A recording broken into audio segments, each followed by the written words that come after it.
Vai começar.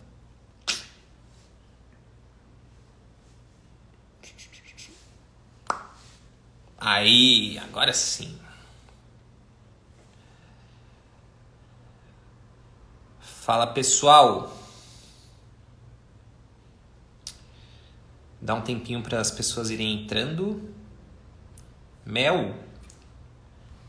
Chefinho tá aqui, Mel. A Mel tá aí? Má. Deixa eu pôr aqui. Vou pôr no meu também.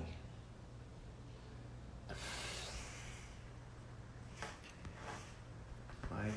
Pera aí, pessoal. O Luiz quer colocar no dele também. Então, vamos esperar. É bom que o pessoal vai entrando.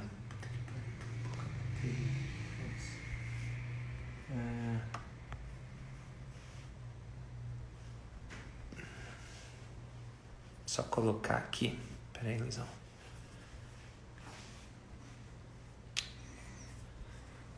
Ó, tô aqui no Cabral Concept. É isso, né? Sim. Cabral é um mexicano. Especializado em prótese. Quem mais tá aí? Tem gente entrando. Melzinha, oi. Ó, Kerry. Má, já falei oi pra Má também. Karine. Agora. Cadê o baianinho, hein, Cá? Ó, Gabi. E aí, Gabi?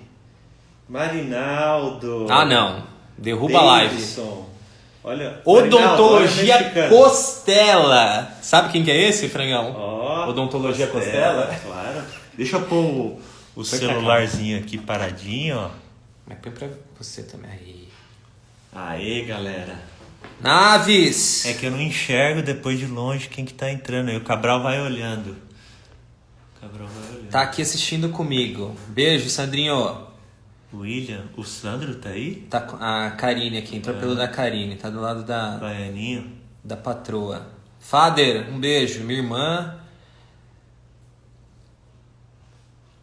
Vamos começar? Vamos. Pessoal, Abraço. antes de começar, eu sempre apresento. Eu não sei se precisa apresentar, né? Ó o Gui. Esse que tá aqui do meu lado. Gui.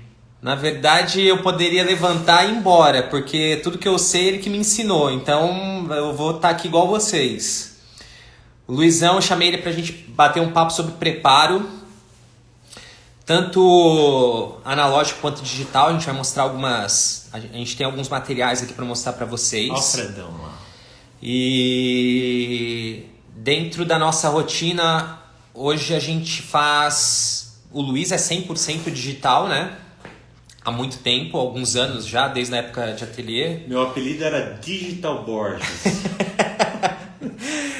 E eu fui um cara meio relutante com o digital no começo, né? Foi. Todo Mas... mundo é, né? Até eu era. Mas tem a curva de aprendizado e a gente vai aprendendo a entender como que o digital funciona e com certeza tem muita coisa para agregar, muita coisa para ajudar a gente na nossa rotina. Gui, Murilão, eu não tô vendo o Murilo Gali? Rafael Ferro aqui, ó, no seu, um abraço. Leozinho. Gente, eu vou deixar os comentários. Você também vai deixar ativo no seu, né? Pô. Se alguém tiver Vai alguma. vendo aí que eu não enxergo, velho, de longe. Se alguém tiver alguma pergunta, hoje a ideia é mais bater um papo mesmo. A gente vai trocar algumas ideias, algumas informações, tentar. O Luiz, ele aprendeu muito rápido a trabalhar com digital, então vamos aproveitar a presença dele aqui para encher ele de perguntas e a gente conseguir tentar superar a expectativa de vocês aí quanto ao processo digital. Luizão, vamos começar falando... o Luiz, para quem não sabe, ele é o CEO da Yield Lab, que é uma plataforma... Olha lá. Aqui, ó. A Yield é uma plataforma que ela, na verdade, ela conecta dentistas e laboratórios, né? num fluxo digital. Para quem não conhece, é bem interessante, facilita demais a rotina, tanto de laboratório como dos dentistas. E fala um pouquinho da odontologia digital hoje. Vamos falar de não termos mundiais, mas Brasil. Tanto que a gente consegue crescer nisso ainda. Como que está a odontologia digital? O Brasil hoje tem de 3 a 5% do mercado digitalizado só. É bem pequeno ainda. Então, a gente deve estar falando alguma coisa em torno de 10 mil a 12 mil scanners. A probabilidade é que se vê de mercado é que em 2 anos provavelmente a gente já esteja em uma casa de 2 dígitos, né? A gente vê isso acontecendo com a entrada de ferramentas cada vez mais baratas e até aluguéis de scanners, essas coisas está ficando muito comum. Né? Então a tendência é que o mercado realmente tenha uma aceleração no processo de digitalização muito grande nos próximos anos. Luiz, e laboratório, em termos de laboratório? Mesma porcentagem, os laboratórios... Laboratório é um pouco mais, deve ser de 12 a 15% dos laboratórios digitalizados. E aí quando você trata um laboratório digital hoje, para falar bem a verdade para você, antigamente quando você pensava num laboratório digital, era um cara tendo que fazer um investimento entre 500 e 700 mil. Hoje um cara, para se tornar um laboratório digital, ele só precisa de R$9 mil para comprar uma impressora, porque ele pode comprar o desenho da plataforma ou de outros laboratórios que estão dentro do UD. Ele recebe esse arquivo, ele imprime a cera e injeta. Isso. Então é o primeiro passo para o laboratório ser digital.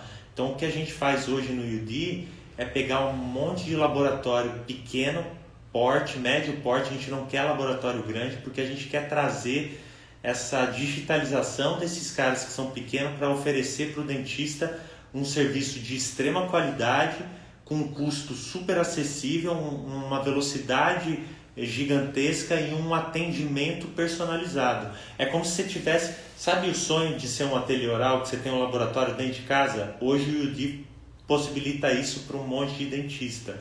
E ao mesmo tempo você traz a relevância para esses artistas, né, que estão lá dentro do laboratório, e a gente coloca eles 7 dias da semana, 24 horas por dia, conectado com um monte de dentista aí no país. Muito legal mesmo. Fala, Linardi. Linardi é um usuário do app que está voando aí no digital, tá junto com a gente. Bastante gente conhecida aí, legal. Pessoal, vamos falar um pouquinho do que a gente se propôs a conversar hoje aqui? Deixa eu tentar colocar algumas imagens. A gente vem de uma... O que eu sei de odontologia, 90% eu aprendi com o Luiz. Então... quando eu falar por mim, eu acho que eu posso falar por ele também, ele me corrige se eu estiver errado. A gente vem de uma formação analógica, acho que todo mundo, né? Mais os dentistas se formando agora que já estão pegando mais esse mundo digital. Então a gente conviveu por muito tempo trabalhando exclusivamente de forma analógica. E nossos preparos, eles satisfaziam uma odontologia que era finalizada de forma analógica, ou seja, a gente trabalhou muito tempo com cerâmica estratificada lá no ateliê, fora do ateliê, enfim. E vou colocar aqui, ó, por exemplo, ó, isso é um preparo para uma odontologia analógica. A minha experiência hoje é ficar cada vez mais conservador e conseguir trabalhar com digital. Mas, assim, claro que não dá para ser tão conservador quanto analógico. Então, por exemplo, nesse caso aí, ó, a gente colocou uma imagem de um preparo para uma reabilitação estética superior aí, ó, de um dente com substrato favorável. A gente consegue ser extremamente conservador. A mesma coisa nos dentes inferiores. Fala um pouquinho da diferença, Luizão, só para eles entenderem. Antigamente, o que eu vejo mais de diferença? A gente mantinha a morfologia de um dente, então a gente consegue ver a aresta, a gente consegue ver as terminações proximais, a gente tem uma definição de morfologia, mesmo nos preparos analógicos, mas praticamente não existia término, né? Fala da sua experiência. Você fazia essa terminação, uma lâmina de faca ali, deixava mais para o laboratório acompanhar o contorno gengival. Isso foi até publicado em 2012, na QDT de 2012, a gente fez uma publicação junto com o Scopin fez microscopia eletrônica de varredura em vários casos e colocou ali sobre a área de continuidade adesiva. O que é a área de continuidade adesiva? É onde parava a cerâmica, aquele cimento, que era aquele gap que ficava entre a cerâmica e o esmalte final ali, né? O que acontece? Quando você é extremamente conservador, assim, nesse tipo de preparo, e a sua cerâmica é extremamente fina, a cerâmica ela sai com um bordo mais craquelado, né? E aquela espessura extremamente delicada da cerâmica também tem mais propensão a fraturas e microtrincas durante o desenvolvimento dessas restaurações. Então, o que a gente tinha ali na KDT era uma área de continuidade adesiva gigante. Depois que eu vi aquilo que a gente fez junto com o Scopin, essa publicação, começou a cair uma ficha um pouco na minha rotina clínica. Eu já estava trabalhando com microscópio, e o objetivo, quando eu comecei a trabalhar com microscópio, era fazer preparos de 0,1 milímetros, ser extremamente fino. Aí o Wagner ia lá estratificar, o Sandro ia estratificar, o Sandro tá aí, ele pode falar isso. Eles tinham uma baita dificuldade para estratificar, tinham que ter um puta cuidado para dar acabamento naquela cerâmica. E remover do refratário. Na hora que você levava isso para a boca e você põe no microscópio, era uma cerâmica que estava cheia de bolha, inerente à técnica de estratificação, principalmente extremamente fina assim. E aí você tinha que tomar um puta cuidado para não quebrar essa cerâmica. E aquilo me fez falar assim, por que eu preciso fazer uma coisa que é tão difícil de ser reproduzida pelo laboratório e depois de ser manipulado pelo dentista? Porque a gente está falando de dentistas que tem uma experiência gigante com esse tipo de restauração, mas a realidade de 90% dos dentistas não é essa. E aí eu comecei a entender que se eu elaborasse um preparo que era mais conservador também, mas que entregasse uma espessura de pelo menos 0,4 milímetros, além de ser muito mais fácil para o técnico executar a restauração, era muito mais fácil para eu cimentar. E no digital isso é muito importante para você não criar na hora da usinagem dos blocos microfraturas na sua restauração. Então assim, eu adorava fazer esses preparos extremamente conservadores para o analógico, mas eu também gosto de fazer os meus preparos de 0.4 hoje para entregar no digital, né? Eu acho que eu ainda continuo sendo conservador na odontologia. Pessoal, ó, só para pontuar o que o Luiz falou. Esse preparo, por exemplo, que a gente está mostrando agora, é um preparo para uma odontologia analógica. Então, o que o Luiz falou é que a gente fazia a terminação cervical, ela era quase inexistente. Então, o que a gente fazia? A gente fazia um bisel ou lâmina de faca, essa é a terminação que a gente usava para uma odontologia analógica. Beijo, filha, beijo, amor. A Kátia está beijando a tela do celular, galera. Um beijo. Então a gente fazia, qual era a delimitação? Praticamente não usava fio se o substrato fosse favorável, como esse da foto. Então o técnico, ele delimitava o contorno gengival, ele usava isso como referência de término para restauração. Hoje, para a gente trabalhar com restaurações fresadas, digitais, e para a gente trabalhar um pouco também, falar sobre escaneamento, a gente não precisa ser agressivo, mas a gente precisa de um preparo um pouco mais marcado, correto? Certo. Eu costumo falar que o preparo ele precisa estar marcado. Não quer dizer que a gente está sendo mais invasivo, quer dizer que a gente está delimitando melhor, tornando aquilo mais visível, tá? Então, antes a gente trabalhava assim, então lembra que o Luiz falou do craquelado um pouquinho até? Nessa imagem dá para ver bem, a gente então praticamente não tem uma delimitação nítida num contorno cervical, e aí a gente consegue ver até um craqueladinho ali na cervical da restauração cerâmica, tá?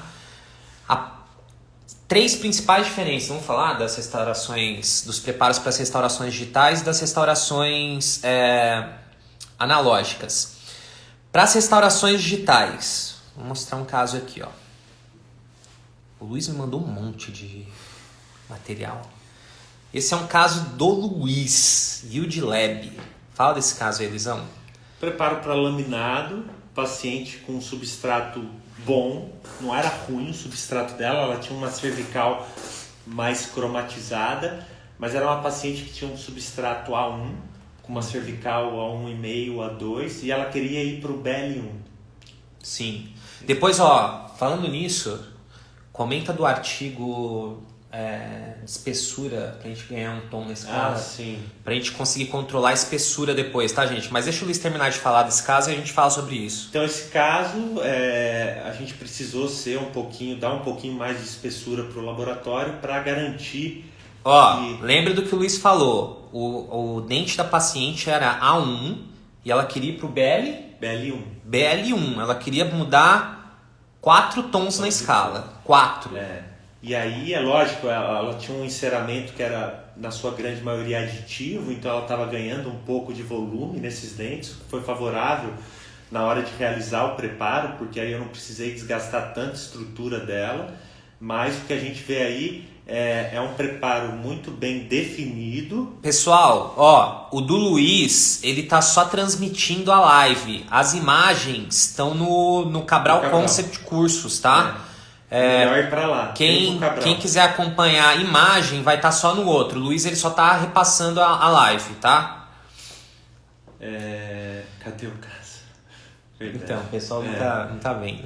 Então, nesse caso aí o que a gente vê é um preparo. Eu gosto do desenho do preparo. Eu enxergo muito bem as canaletas, eu enxergo muito bem o término cervical e eu tenho ali o meu corte reto da borda incisal com arredondamento daquele ângulo vestibular que vai fazer a transição da vestibular para incisal. Então calma, a gente já vai falar nesse primeiro caso das 3 principais características de um preparo para a gente fazer ele de forma digital, tá? Então, cervical, como que você faz a sua cervical? Cervical eu faço ela bem delimitada, como você falou, dependendo do quanto eu preciso entregar para o técnico, eu vou fazer com a 3215 ou com 3216. Pessoal, dica de ponta diamantada, tá? Ele tá falando das numerações da KG, por exemplo. Então, 3215 ou 16. Para você fazer um chanfro ou um chanferete ali, bem delimitadinho, entregando uma espessura muito boa para o técnico. Se eu quero ser mais conservador, eu vou fazer esse término marcado, como você falou, com a própria 2200.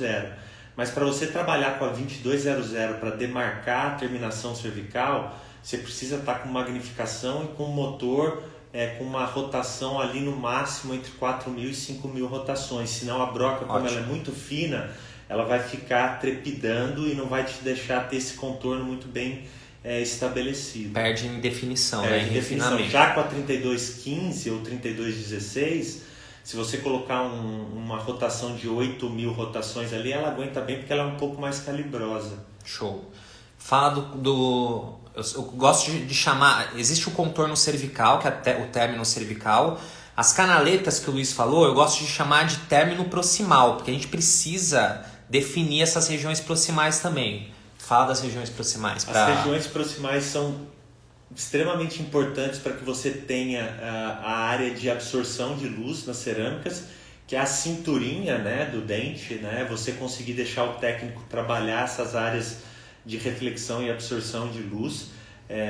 Então a canaleta ela é muito importante para isso. Um dos pontos da canaleta é você conseguir deixar o técnico fazer essa torção no dente. Um outro ponto importante da canaleta é você mascarar a interface entre dente e restauração.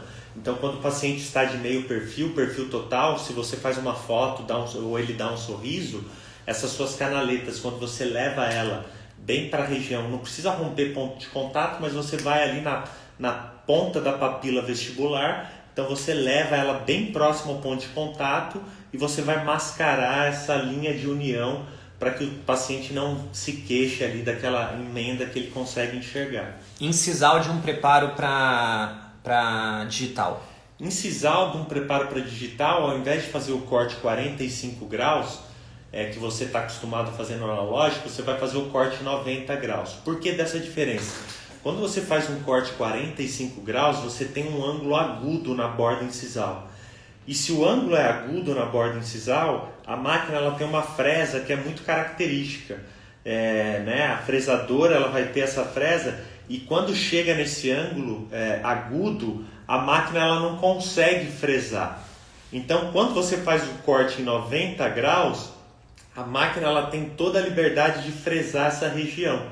Então, é nítido quando você vê um preparo com esses ângulos agudos, e aí eu posso falar que é tanto na borda incisal como na própria vestibular. Se você tem áreas com ângulos agudos na vestibular, você vai ter esses ângulos agudos, a máquina não vai fresar, ou ela vai alterar a forma da sua restauração, ou ela vai criar uma área interna de desadaptação, que vai te dar uma linha de cimentação maior. Até tem uma imagem que eu mandei mostrando isso. Pessoal, o que o Luiz quis dizer é o seguinte, ó.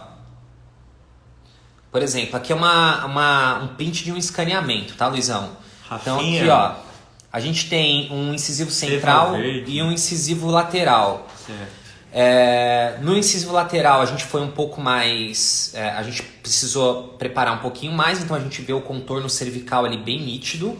Vamos falar pelo corte incisal aqui do central, o que o Luiz quis dizer é que esses cortes eles são em 90 graus, tá bom? Uma coisa que eu gosto de falar, Luizão, é que o ângulo inciso vestibular, o ângulo inciso palatino é o final da restauração, isso não importa, tá? Agora o ângulo inciso vestibular, ele precisa estar levemente arredondado. Por quê? Senão na hora que a máquina está fresando essa restauração, o que o Luiz falou da espessura, ele cria uma espessura maior de cimentação, é que a máquina está fazendo uma compensação ali, porque ela manda para o técnico o seguinte, olha, esse desenho eu não consigo fresar. Então ora ela cria ou uma compensação na parte interna da restauração, que vai gerar aquilo que o Luiz falou de aumento da linha de cimentação, ou, dependendo da espessura, se a faceta ou o laminado for extremamente fino, essa compensação ela afeta até a face vestibular, né? E muda a forma da restauração. Então aqui dá pra ver bem que a gente precisa fazer o corte reto e arredondar esse ângulo inciso vestibular, tá bom? Pera aí, Luizão. Vamos voltar naquele caso lá. Saiu da ordem aqui, mas ó. Esse é o caso dos preparos que a gente mostrou na primeira imagem lá. Então, obedecendo aqueles critérios que o Luiz falou, tem uma foto aqui de adaptação desse caso que tá... Pera aí, Luizão. Isso é uma vista palatina, correto? Naquele caso. Gente, olha a adaptação das peças. Depois tem até, eu acho que radiografias pra gente mostrar que a gente praticamente não tem linha de cimentação nesses casos. Então, a adaptação ela é tamanha que a gente não consegue quase enxergar. Nesse caso aí não tem a radiografia. Mas tem outras aqui, depois a gente mostra. A gente quase não consegue enxergar. E aqui pra gente entender o que vem do laboratório é exatamente aquilo que a gente trabalha com o paciente na clínica. Então é muito fiel, né? Muito fiel. fiel. Pra falar de eu não hoje de impressão, de trabalhar sobre modelo impresso. Eu falo que no digital, o caso só dá errado se o dentista erra no preparo ou no escaneamento. É verdade, porque... Eu falava isso nas aulas de preparo. Né? Porque o fluxo digital ele é muito previsível, cara. Então... quando você estabelece muito bem um mockup, né, que na minha opinião é a parte mais importante de todo o tratamento, definido o mockup, o resultado final que você quer, se o dentista faz um preparo adequado e um bom escaneamento, o laboratório não tem como errar, cara. É impossível errar. E aí a máquina, cara, ela tem uma capacidade de entrega, de adaptação que é surreal. Eu nunca vi... nos meus casos de 17 anos de experiência, sempre trabalhando com ceramistas de extrema qualidade, receber casos que, cara, você solta as peças na boca, os pontos de contato estão perfeitos, a adaptação está perfeita, é muito gostoso, assim, passa a ser uma odontologia prazerosa, que antes era aquele estresse que a gente tinha, né? Outra coisa que o digital, fugindo um pouquinho de preparo, é como a gente consegue ser previsível, né? Se a gente acerta o mockup, é exatamente aquilo que a gente vai entregar com a cerâmica. Então hoje, quando eu tenho alguma dúvida no mockup, e olha que mesmo com experiência, a Sabrine sabe disso, o Diego sabe disso.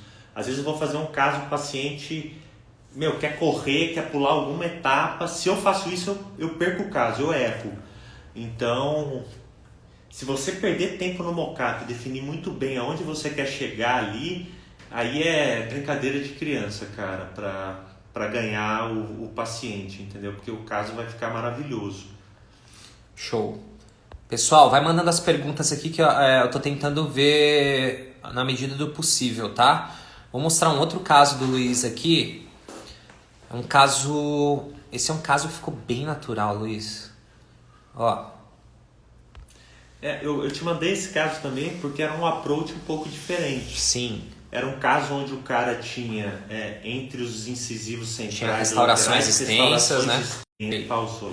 Voltou. Ele tinha restaurações extensas que variavam de vestibular para palatina. Eu precisei refazer essas restaurações na hora do preparo. Peraí, Luiz. Peraí. Voltando naquele caso, perguntaram... Diego perguntou se foi usado o EMEXpress ou CAD. Naquele caso, na realidade, foi usado... Qual cerâmica você Roseta. Que é o de silicato. É o EMEX, só que... Roseta, tá? É de silicato. Uma mistura de silicato. Como a paciente queria um BL1 bem claro, a Roseta tem uma luminosidade muito grande. Valor, segura o valor, né? Foi feito pelo Leonardo Faro, o Smile Builder, que está dentro do aplicativo. O Léo é uma fera, ficou maravilhoso, a paciente está extremamente feliz. Tá, tem mais uma pergunta aqui. Pera aí, gente, só pra gente não deixar passar. Qual a espessura de desgaste interproximal? Aí fica difícil responder. É para faceta, é para diastema? Mas eu acho que eu consegui entender. Para as canaletas, né?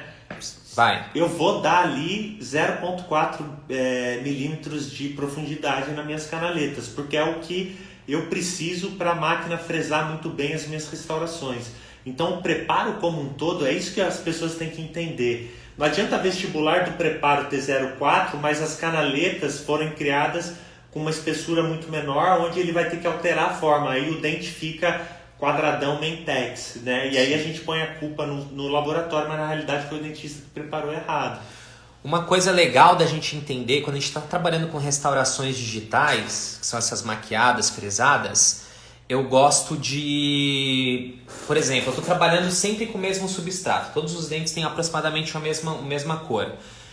Deixar todos na mesma espessura de desgaste. Isso facilita muito o laboratório, não é? Cor, sim, com certeza. Porque tem gente que varia muito de espessura. Aí ele tem uma baita dor de cabeça e até você, o remanescente vai puxar um pouquinho e aí você vai ter uma falha ali de mimetização das restaurações. Sempre importante a gente tentar homogeneizar as espessuras. Você até fez uma postagem legal esses tempos sobre isso, né? Sobre como é importante você ter, inclusive em todo o preparo, terço cervical, terço médio, terço incisal, né?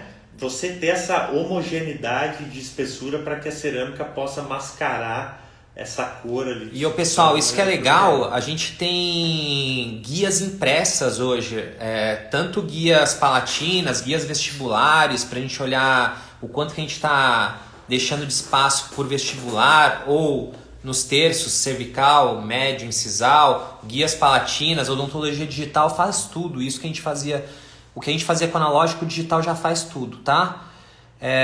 2200 nas canaletas, vou falar a minha experiência, tá? Eu gosto de usar 3215. Luiz, você usa o quê? Eu uso a 3215 se eu estou fazendo vários preparos de laminados. Então, por exemplo, estou preparando de canino a canino. Eu travo a 3215 no meio dos dois centrais, por exemplo, porque metade dela vai fazer a canaleta mesial num dente, metade vai fazer a canaleta mesial. Tem uma foto disso, depois a gente pode mostrar. Ou se eu estou preparando um único laminado, vamos supor, um incisivo central, eu prefiro ir com a 2200, porque eu consigo controlar melhor a entrada ali para fazer a canaleta. Então vai depender se são vários preparos de laminado, um do lado do outro, ou se eu estou fazendo um preparo único. Sim. Aí eu uso a 2200. Legal. Então aqui, fala desse caso. Nesse caso, ele é diferente do outro, porque no outro a gente vê um preparo bem delimitado, com canaletas, mas sem rompimento de ponto de contato. Já aqui houve rompimento de ponto de contato devido a essas longas, extensas restaurações nas proximais, tanto mesial como distal dos dentes, né? E até o dente 22 era um dente extremamente girovertido, que a gente precisou ser um pouquinho mais agressivo no preparo para colocar ele no ângulo que a gente queria como resultado final. Então eu chamo a atenção para esse preparo porque é um preparo conservador em relação a vestibular, porque a gente vê que está tudo em esmalte, mas nas regiões proximais eu precisei englobar, levar isso lá para a palatina, para a cerâmica recobrir essas restaurações proximais. Pessoal, quando o Luiz fala de restauração extensa, ele está falando de restaurações que comprometem a face oposta àquela que está preparando. Então, por exemplo, ele está preparando para faceta. Se a restauração classe 3 ela compromete a face oposta, lingual palatina, ele abre, rompe. Eu também faço... Bom, meu professor, né? O que ele faz, eu estou fazendo. Você usa guias de desgaste que veio do mockup? Posso responder essa? Ó, as guias de preparo... guia de desgaste que veio do mockup. Não. A guia de desgaste para o mockup, ela é usada para você fazer o mockup. As guias de preparo, elas são feitas sobre o mockup ajustado. Então, por exemplo, você definiu o mockup, você vai escanear aquele mockup, vai mandar para o laboratório vai definir, vai confeccionar as guias de acordo com o mockup de trabalho, aquele que você definiu. É isso que eu quero. As guias de desgaste para fazer o mockup são guias apenas para você encaixar o enceramento. É isso? É isso, exatamente isso. Ó, a Gabi tá falando lá no meu Insta. Cadê? Que os caras ficaram maravilhosos. Lógico, ela é a chefe, né? Fala, Abner. Abner é um outro técnico, ele é do Estúdio Z junto com o pai dele, o Paulo. É um dos principais laboratórios da plataforma e tá se formando dentista. Amanhã a gente vai passar o dia junto, Abner. Um abraço. Um abraço, Abner. Ó, o Leonardo fez uma pergunta aqui. Escala de cor de substrato ou melhor escala Vita clássica? Fala Cara, eu uso escala Vita clássica. Eu sendo também. bem sincero, eu vou no simples, no básico, cara. Eu vou jogar o jogo da maneira mais fácil possível e que já me passa uma baita informação para o laboratório. Bom, aprendi com ele, eu faço uso da escala Vita clássica. Eu acho que a única coisa que a gente... por exemplo, o Luiz, ele fez essa foto aqui para uma comunicação mais assertiva, né, Luizão? Uhum. Mas a gente usa sempre pelo menos 4 escalas, tá? Isso, eu tinha feito a foto com as escalas mostrando a diferença e aí eu fui fazendo individual também para o laboratório, que foi a Angélica do A2, que também está dentro do UD, do aplicativo. Show. Para ela poder ter essas informações. Voltar aqui nas imagens, que esse caso está bem legal. Então, tem uma imagem aqui, Luiz, que é o preparo e o escaneamento. Olha a fidelidade da imagem. Exato. Qual scanner que você usou aqui? Eu usei o Aitero. Eu uso o Aitero já há 2 anos e meio para o fluxo restaurador. Já usei o Serec, já usei o Trishape, uso o Aitero há 2 anos e meio.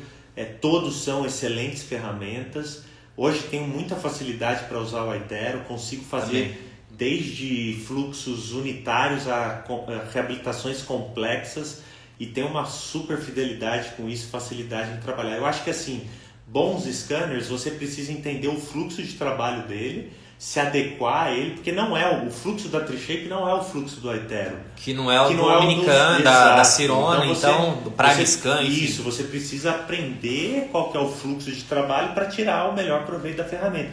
Mas sem dúvida nenhuma, é isso que vocês estão vendo. O que está na boca é o que está no seu escaneamento, que vai ser o que vai estar na sua impressão 3D, que como consequência vai te dar uma baita adaptação das restaurações. Vou mostrar aqui então, ó.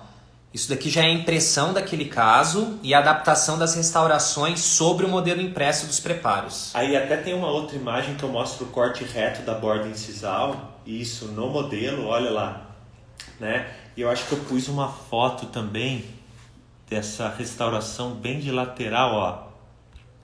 Olha a adaptação lá no corte reto, como que fica, né? Então a gente tem uma baita adaptação ali, uma facilidade para o técnico adaptar essas peças. E a usinagem da máquina ela vai ser muito assertiva. Pessoal, eu vou tentando responder na medida do possível. Qual o valor do scanner? Depende da marca, né? A gente encontra. Vai falando, você tem mais experiência do que eu. Você vai pagar 150 mil, o Prime Scan hoje deve estar variando em torno de 240, se eu não me engano. Prime Scan é o último modelo do scanner da Sirona, tá? O Aitero você vai ter algumas variações, depende de qual Aitero você vai pegar, se é o Element 2 ou é o Element 5D, vai variar o preço também entre 150 a 90. E você tem um baita scanner no mercado hoje também, que é o Virtu Vivo da Straumann, que está com um preço mais acessível. Você tem o Medit, que é também um excelente scanner. Você tem o Carestream. Então, assim, você tem excelentes scanners no mercado. Eu gosto de falar que a pessoa tem que usar contrato Scan Service, que tem esses diferentes scanners. Usa cada um deles, entende qual que vai ser melhor para o seu fluxo e aí você faz um investimento. Eu, há 2 anos e meio, estou usando o Aitero, defendo muito o Aitero, porque é uma excelente máquina, sem contar que você está ali com uma empresa de ponta que é a Line, né? Uma coisa legal que você falou, que é o que a gente recomenda, o pessoal tá comprando o scanner sem saber usar, né? Então isso que o Luiz falou é muito legal. Por exemplo, se você tem a vontade ou interesse de passar a utilizar scanners e evitar moldagens, contrata um serviço, né, um scan service, ou acho que radiologia, tem um monte de radiologia que aluga, enfim. A maioria das radiologias hoje tem treina o escaneamento ou tenta fazer um scan service com marcas diferentes para ver qual que você se adapta melhor antes de sair comprando um scanner, porque a tecnologia não é a solução das coisas, tá? Por exemplo, se você tem dificuldade em moldar, provavelmente você vai ter dificuldade em escanear. É um outro processo. O Fábio Copes falou lá, Shine chegando. O pessoal da Fala, Fabião. Está trazendo o Shine também, que é um outro scanner de ponta que eu já conheci lá na Alemanha, vai vir para o mercado brasileiro. Fala, Gu, meu irmão tá aí também assistindo. Beijo. Então, assim, no começo eu tinha vontade de tacar o scanner na parede, cara, nos primeiros escaneamentos que eu fazia. A gente usava muito Sirona e Tri-Shape, né, no começo. Só que depois que a gente entende que quem não estava preparado para usar aquilo éramos nós, aí as coisas você vai entrando na rotina, vai se adaptando e vai entendendo o que a tecnologia precisa para você ter uma rotina de trabalho extremamente facilitada.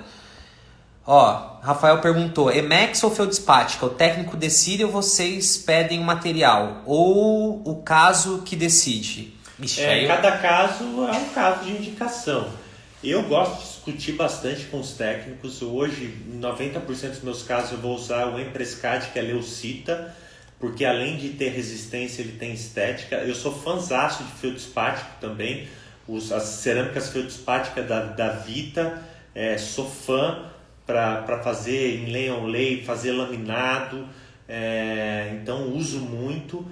Cara, eu preciso admitir, eu não gosto do IMAX, cara, não gosto da estética do IMAX, não me sinto confortável e feliz com os resultados que eu vejo com o IMAX, então eu prefiro usar ou o Emprescad ou eu vou usar as feldspáticas da Vita, que a Vilcos comercializa, ou eu também vou usar eu prefiro usar, em vez de Max, eu prefiro usar a Rosetta, que tem mais luminosidade, tá?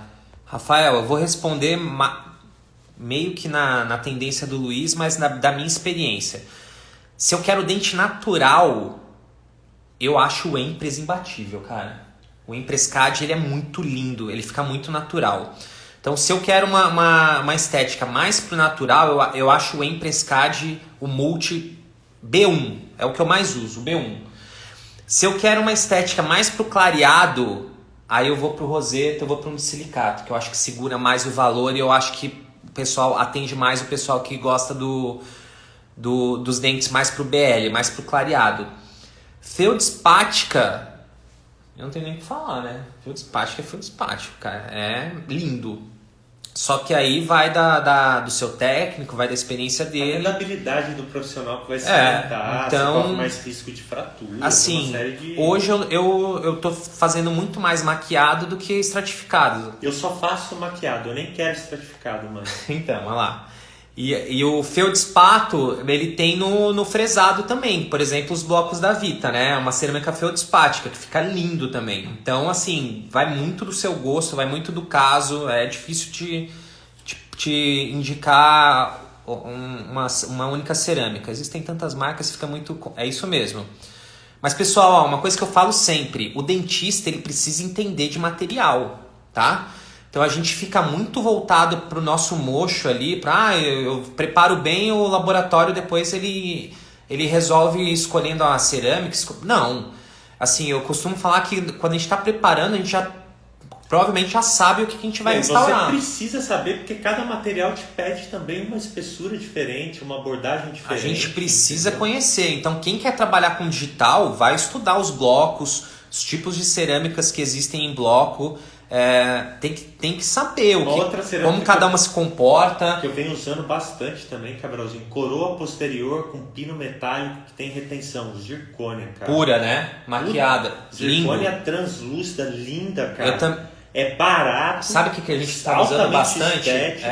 Sobre implante posterior, tudo zircônia. Tudo zircônia. Eu faço a peça inteira. Exatamente. Eu tenho feito isso. Posterior, de pré para trás, eu faço uma peça inteira de zircônia colada em cima do... Eu tô vendo... acho que no Brasil anterior a gente tá usando pouco zircônia, né? Mas tô vendo muita gente lá fora já usando o zircônia anterior, cara. Então ficar de olho em zircônia aí, bem lembrado. Tenho visto muitos preparos supras. Sei que você deve colocar fio... uma coisa do digital é o seguinte. Antigamente a gente fazia moldagem, né? Eu gostava de fazer... O Luiz me ensinou duplo passo. Então a gente fazia primeiro o pesado, depois o leve. Os materiais de moldagem são muito bons, né? A gente tem várias opções no mercado aí. O Luiz gostava muito de falar isso. Que o material de moldagem ele aceita desaforo. O que é o desaforo? Porque 90% das moldagens tem distorção. Mas o desaforo é assim. Muitas vezes, o que a gente fazia? A gente jogava um jato de ar. Dependendo do biotipo gengival, tem um afastamento do sulco ali que a gente nem precisava usar fio, concorda? Exato. Então a gente usava o material de moldagem e ele copiava mesmo se estivesse a nível ou um pouquinho intrasulcular.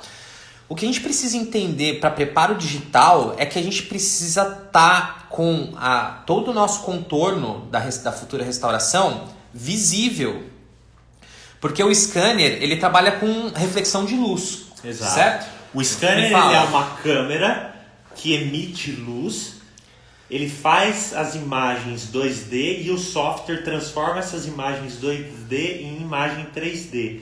Então, Pablo, um beijo, amigo. Se o scanner se você não tem um afastamento correto, a luz não faz curva. Então, ela não copia aquela região do seu preparo. Então, você precisa realmente ter um afastamento efetivo. E eu falo que o afastamento horizontal, que é o segundo fio, sim, em alguns casos, porque assim, eu estou preparando um laminado com substrato bom, fiz um preparo a nível gengival. Um único fio de afastamento é o suficiente para fazer o afastamento vertical e expor o meu término.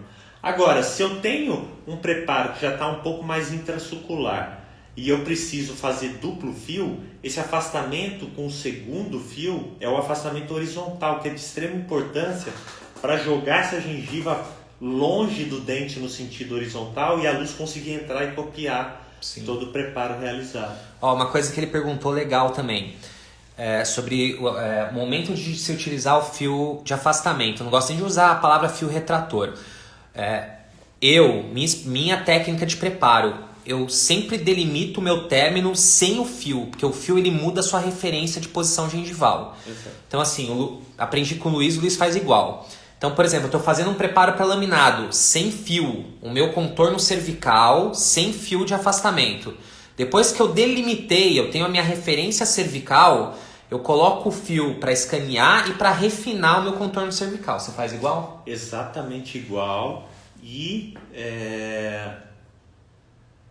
continua, que depois eu vou acrescentar um negócio. É isso que eu faço. Então assim, se eu coloco o fio para começar a preparar, eu perdi minha referência gengival.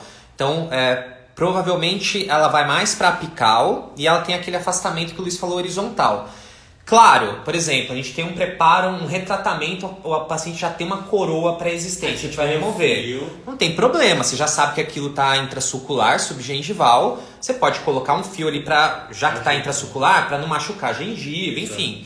Mas preparinhos convencionais para faceta inicia sempre sem o fio de afastamento e depois só para você fazer o refinamento, aí a gente coloca o fio para fazer o refinamento e escanear. Acho que essa era a pergunta dele. Complementa o que você ia falando, eu vou vendo aqui. Eu ia falar que com o digital, o mindset do digital não é você usar o seu scanner como uma moldeira digital, tá? O grande diferencial de usar o scanner é você poder, por exemplo, num caso de 10, 12 elementos, é você preparar 1, 2 dentinhos, pôr o fio naqueles 2 dentinhos, escanear e já tirar o fio da gengiva. O fio retrator, o fio de afastamento, ele fica muito pouco tempo no tecido gengival. Então, às vezes, por exemplo, nesse caso aqui, né, ó, deixa eu voltar aqui, porque todo mundo me pergunta. É a primeira aqui, deixa eu pôr pra você. Pode Luiz, ser esse do Gucci aqui mesmo. Luiz é cego. Esse aqui. Quer ver, ó, o preparo com fio de afastamento. Vocês estão vendo o quanto que o fio afastou a gengiva? Aí o povo fala assim, nossa, essa gengiva agora não volta nunca mais, você destruiu a gengiva. Cara, mas eu usei um fio aí, o fio não ficou 2 minutos no tecido gengival. Cara, é muito rápido, vai. Ele ficou aí 3, 4 minutinhos e eu tirei. Pensa antigamente o que você tinha que fazer para fazer uma moldagem. Pôr o fio em todo mundo, pôr o segundo fio em todo mundo. O fio retrator ele ficava de 30 a 40 minutos dentro do tecido gengival do paciente, destruía a gengiva do paciente. Isso não, você afasta, mas é tão rápido e pouco tempo que você não causa essa injúria no seu tecido. É por isso que se a gente for ver o resultado do caso, você já ia mostrar? Você tá... O final do caso. Nossa, aqui ó. Mostra o tecido. Aqui é na prova, ainda a gengiva está cicatrizando. Mas olha essa gengiva depois já da cicatrização. Olha como que ela volta, cara. Volta tudo, porque o fio ficou muito pouco tempo ali dentro, entendeu? Mas aí é o mindset do digital. Isso que o Luiz está falando, a gente aprendeu muito com reabilitação, né? Exato. Então, por exemplo, com o digital a gente consegue fazer por quadrante, né? Então a gente fazia preparo de, por exemplo, do 34 ao 37, já escaneava 34, 37, provisório, acabou, você não põe mais fio naquele dente. Faz o outro quadrante do lado oposto, depois faz a bateria anterior. Então, nem só o fio, né? Vamos falar de experiência. A experiência do cliente é outra, né? Outra. Meu, o paciente não sente dor, você dá uma anestesia no judia do cara. Tá falando... Mostra a adaptação das peças, Fran. Pera aí, teve gente que falou aqui que o problema... Só pra fazer um... O problema da feldspática é que depende totalmente do preparo. Uma quina já teremos fratura da peça.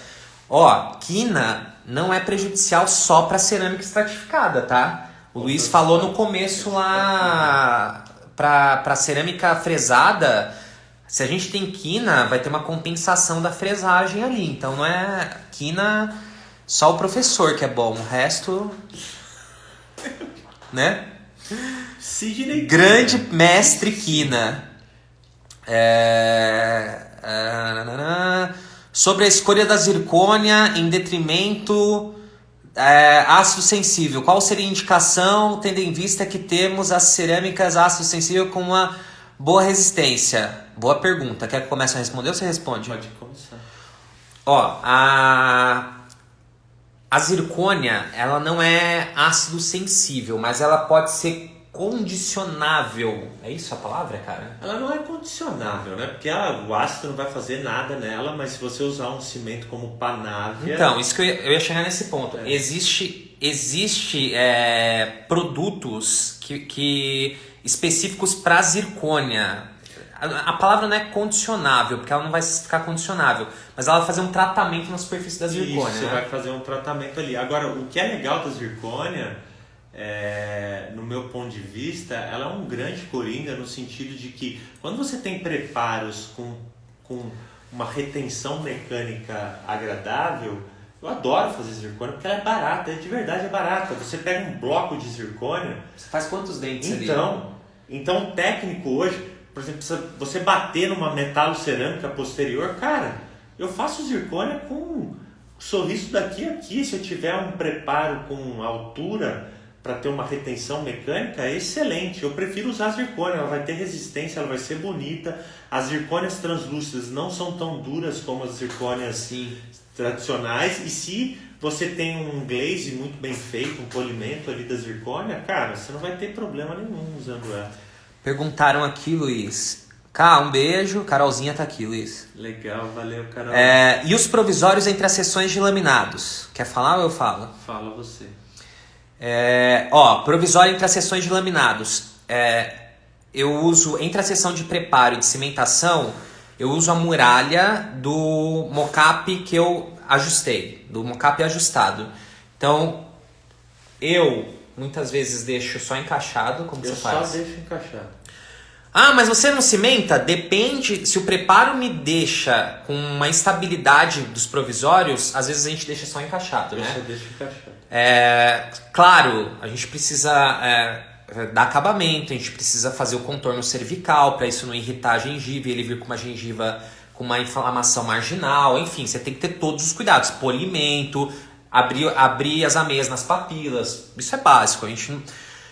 Quando, por exemplo, eu tenho um preparo só para laminadinho, não tenho, é muito expulsível, eu não tenho retenção nenhuma.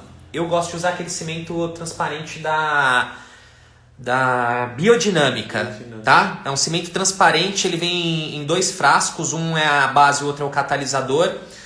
Cuidado se você tem alguma restauração em resina, porque ele gruda muito em resina. Então eu vaselino ali. Ou então eu faço um pontinho de condicionamento com ácido fosfórico, adesivo e cimento com resina flow, tá? Basicamente essas 3 opções. Você também? Uhum. Show. Em preparo de coroa onde entram 2 fios, pois está muito sub, melhor moldar e escanear o modelo? Fala da sua experiência. Jamais. Cara, escanear sempre, cara. Esse negócio de escanear modelo pra mim é lorota. Pessoal, você tá colocando falhas no meio do seu processo digital. Uma dica, aquilo que o Luiz falou de duplo fio, enfim. Preparos muito subgengivais é possível escanear. Você precisa ter um pouquinho mais de critério. Um dos critérios é você saber escolher o fio. Exatamente. Tem muita gente que fala assim, mas eu não consigo afastar, mas escolhe fio que não proporciona o afastamento que você quer. Eu pego, às vezes, paciente que tem fratura, que pega parte radicular, aquelas fraturas longas, o que eu faço? Às vezes eu ponho 3 fios e eu removo o terceiro fio e escaneio. Escaneia com 2 e remove só o terceiro. Exato. Então assim, a gente precisa aprender a trabalhar com fio de afastamento de acordo com cada caso. Então às vezes eu me incluo também, porque às vezes eu erro na escolha de fio, mas às vezes a gente está errando na escolha do fio que a gente está usando, tá? É possível escanear intraoral sem ter que moldar e escanear o modelo depois. E eu sou a favor, já vi que ali no meu Insta tinha uma pergunta sobre o fio de retração. Para mim é o fio da Pascal, o melhor fio que tem no mercado hoje, é um fio americano. Depois eu mostro foto. Vendido pela Dental Aragão. Pessoal, provavelmente a gente vai... Você pode ficar um pouquinho mais das 9? Posso. A gente depois, qualquer coisa, derruba e volta, tá? Porque tem bastante gente assistindo ainda. Só pra gente falar sobre tudo aqui, ó. O Luiz quer mostrar essa imagem aqui, ó. Isso é uma radiografia pós-cimentação. Que você não enxerga a linha de cimentação, né? Para ver a fidelidade que você tem de adaptação da peça. Quando você faz os ângulos arredondados, o corte reto na borda incisal, cara, você não vê linha de cimentação. É surreal. Você pegar vários casos que a gente fazia antigamente estratificado, você ia ver ali uma linha de cimentação muito nítida. O digital é fantástico, cara, com relação a isso. Só que assim, o digital ele te entrega um resultado como esse que a gente vê no raio-x, se você souber trabalhar com ele. Quem vem entregando resultados assim, diários que eu vejo lá no UD é a Mariana Pellegrino, que está assistindo a live aí. A Mari posta um monte de restaurações que ela faz com os lábios do UD, ela está preparando super bem, afastando super bem, e a adaptação que ela tem mostrado também é super bacana. Tá? Fio Pascal, isso mesmo. Eu gosto dos fios da Ultradente também, do Ultrapac. Então, eu acho que o fio do Pascal, a trama dele é diferente, né? Ela é mais dura. Ele é mais rígido. Quem está acostumado com outros fios, talvez tenha dificuldade de se adaptar no começo. Mas o afastamento que os fios da Pascal oferecem realmente são superiores. O pessoal lá no meu Insta está perguntando que não está vendo as imagens. Vem assistir aqui no... Cabral Concept Cursos. É o Instagram que a gente está mostrando as imagens, tá? Fantástico. Imprimir modelo sempre para unitário ou fresa e instala direto? O que você indica? Repete aí, cara. O Leonardo Carvalho. Imprimir modelo sempre para unitário ou fresa e instala direto? Não trabalha com modelo? Não, sempre com modelo. Eu também. Eu sou 100% favorável a trabalhar com modelo, tá? Mais previsível, o ponto de contato vai vir super certinho. Eu não gosto de não usar modelo, eu gosto de imprimir o modelo. Eu também, mas é possível fazer sem. Tá. Como é o escaneamento por partes? Quer falar da sua experiência, como você escaneava antes? Cara, a primeira experiência que eu tive com o scanner, fiquei preparando a boca inteira da paciente e depois no fim fui pôr fio retrator, duplo fio em todo mundo, e aí sim eu fui escanear. E aí eu falei assim, cara, eu perdi quase 40 minutos para escanear a boca da paciente. Eu falei assim, não faz sentido nenhum, em 5 minutos eu tinha moldado essa paciente. E eu fiz isso acho que nos 3, 4 casos seguidos, até eu entender que com o scanner eu não precisaria escanear, preparar todo mundo e escanear todo mundo junto. Eu poderia ir escaneando dente a dente ou 2 em 2 dentes, e isso te dá uma velocidade, te dá uma conveniência e você judia menos o seu paciente. Então, o scanner para mim hoje é isso, é oferecer um maior conforto para o meu cliente e me dar mais velocidade. Só para falar aquilo que o Luiz estava falando, da importância da seleção do fio. Então, o que a gente precisa ter num escaneamento é isso daqui, ó. A gente consegue distinguir exatamente o que é tecido gengival, o que é, às vezes, a gente consegue visualizar até o fio que a gente usa, só que a gente consegue ver nitidamente todo o contorno da margem restauradora, né? Exato, perfeito. Olha, o afastamento tanto vertical como horizontal que ele possibilitou, expôs a terminação mais que o suficiente para você conseguir capturar a imagem ali. E olha que legal, ó, muita gente pergunta que às vezes não consegue enxergar o final de um preparo e o início do outro. Se a gente souber preparar, acabou sua bateria. Se a gente souber... Quem estava pelo Luiz, acabou a bateria. Quem souber... O que você faz em proximal, que está muito unida? Como que você faz para facilitar o escaneamento? 2 coisas que eu acho que são importantes. Primeira coisa é você passar uma lixinha de metal para quebrar os prismas de esmalte que ficam ali depois que você prepara. Isso tem que fazer. Tem um monte de gente que negligencia isso. Show. Eu não estou falando que você tem que passar a lixa para romper o ponto de contato. Você passa a lixa para regularizar as margens. Acabamento da margem, né? Isso, e tirar aqueles prismas de esmaltes ali.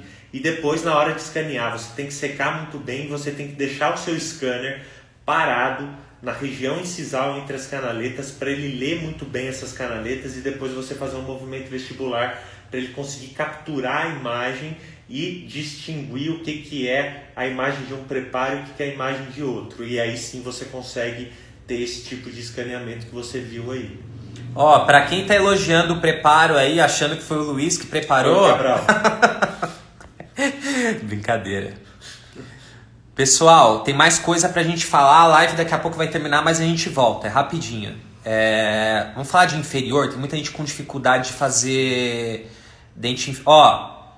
Quando o Luiz fala de tomada de cor, a gente sempre faz... Fala um pouquinho dessa tomada de cor inferior.